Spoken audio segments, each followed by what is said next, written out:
silang may egg niyan guys. Ito pa yung isa, kapatid niya na lemon na babae. Nilagyan namin siya nila ng ano, ng lamok, kumakain sila. Itong broodcock na ginamit namin dito, Asil Hats. Green legs din siya na Asil. For exam, for timer to. For timer. And then ito basal. Ayan yung red kelso namin na stag. Tapos ito pumpkin soup.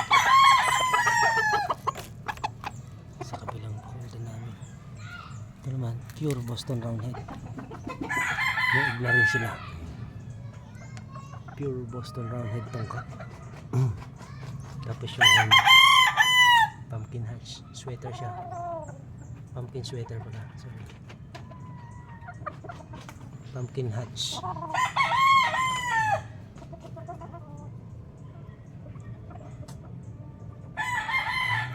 Isa pa lang itlog nila. Ayan. Tapos ito, pumpkin kelso kami dito.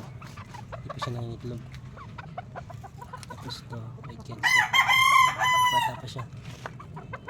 3 months. White kelso. Kakaligo lang niya. Ayan yung white kelso namin na inahin. White choco siya. Red kelso over white kelso. Ayan, lumala sa kanya. So may masili kami dito guys. Meron pa kami isang inahin dito. Pakita ko. Ito sweater to. White sweater na stag. Ayun, kelso siya. Kelso sweater. Ay, kelso over red kelso.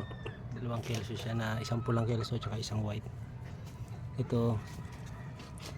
Yan, may egg na rin siya. Kelso tong brood stag.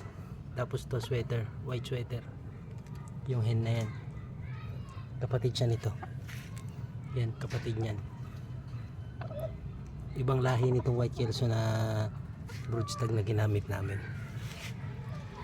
Ano to, may lahi din siya ng kay Biboy Enriquez, Firebird Game Farm. Itong white kelso na to. Hindi pa tayo nagkabit ng wing band mga idol, kakabitan ko pa lang siya. Yung pangalawang in order ko na personalize brush. And thank you for watching. Tapos ayun yung mga pato namin. Thank you for watching. God bless.